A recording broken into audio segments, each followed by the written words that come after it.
Vice President is gone.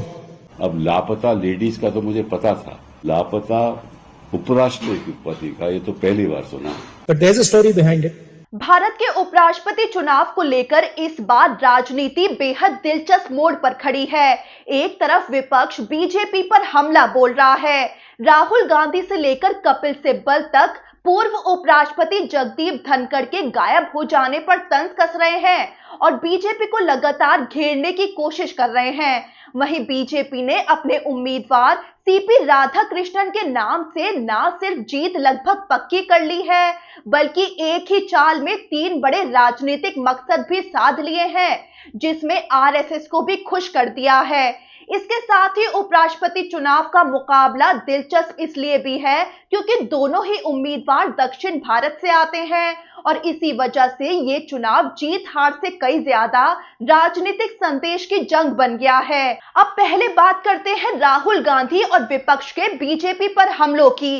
Rahul Gandhi ने उपराष्ट्रपति चुनाव से पहले जगदीप धनखड़ के गायब रहने का मुद्दा उठाया है। राहुल गांधी बोले कि भारत के पूर्व उपराष्ट्रपति आखिर छिपे क्यों हुए हैं, क्यों ऐसी नौबत आ गई कि वो बाहर आकर एक शब्द भी नहीं बोल सकते। Why he, the Vice President of India, is in a situation where he cannot say a word, one word, and has to hide. So this is the times we are living in. Rahul Gandhi का इशारा साफ था कि धनखड़ के इस्तीफे के पीछे BJP का कोई रहस्य है। कपिल सिब्बल ने भी तंज कसते हुए कहा है कि हमने तो लापता लेडीज के बारे में सुना था, लेकिन लापता वाइस प्रेसिडेंट के बारे में पहली बार पता चला है। उनके बारे में हमें मालूम ही नहीं कि वो कहाँ हैं।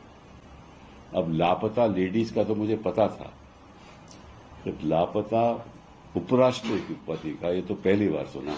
कपिल सिब्बल ने सवाल किया कि क्या हमें हैबियस कॉर्पस याचिका दायर करनी पड़ेगी। यहां तक कि उन्होंने प्रधानमंत्री मोदी पर कटाक्ष करते हुए कहा कि आप तो बांग्लादेशियों को ढूंढ लेते हैं, तो इन्हें भी ढूंढ लीजिए। अब बीजेपी की रणनीति की बात करते हैं तो बीजेपी ने इस बार उम्मीदवार चयन में अपनी पुरानी गलतियों से सबक लिया है और सीपी राधाकृष्णन को उम्मीदवार बनाकर 3 बड़े फायदे हासिल कर लिए हैं। पहला मकसद विवादों से दूरी। जगदीप धनखड़ और सत्यपाल मलिक जैसे नेताओं की वजह से पहले बीजेपी को कई बार मुश्किल झेलनी पड़ी। दोनों ही जाट पृष्ठभूमि से आते थे और कई मौकों पर पार्टी लाइन से हटकर बयान देते रहे। दूसरा, आरएसएस को साधना। राधाकृष्णन को उम्मीदवार बनाकर बीजेपी ने आरएसएस को खुश कर दिया है।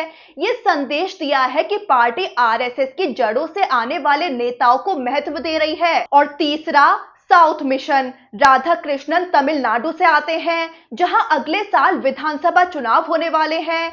वो कोयंबटूर से 2 बार सांसद रह चुके हैं और गोंडर समुदाय से आते हैं, जो तमिल राजनीति में बेहद अहम माना जाता है। अब उपराष्ट्रपति चुनाव का समीकरण समझते हैं तो इस बार मुकाबला और दिलचस्प इसलिए हो गया है क्योंकि दोनों ही उम्मीदवार दक्षिण भारत से हैं। बीजेपी के राधाकृष्णन तमिलनाडु से हैं तो विपक्ष के उम्मीदवार जस्टिस बी सुदर्शन रेड्डी आंध्र प्रदेश से आते हैं।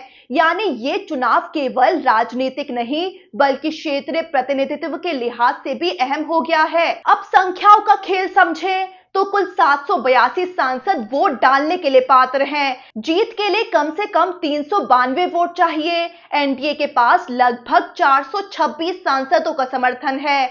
यानी अगर क्रॉस वोटिंग ना हुई तो एनडीए की जीत लगभग तय है। वहीं विपक्ष भी ये जानता है कि उनके लिए ये चुनाव जीतना लगभग असंभव है, लेकिन विपक्ष का मकसद सिर्फ जीत नहीं बल्कि राजनीतिक संदेश देना और खुद को एकजुट दिखाना है। तो कुल मिलाकर उपराष्ट्रपति चुनाव में जीत हार पहले से ही लगभग तय दिख रही है, लेकिन असली खेल है कौन सा नैरेटिव जनता और राजनीतिक हलकों में ज्यादा असर छोड़ता है।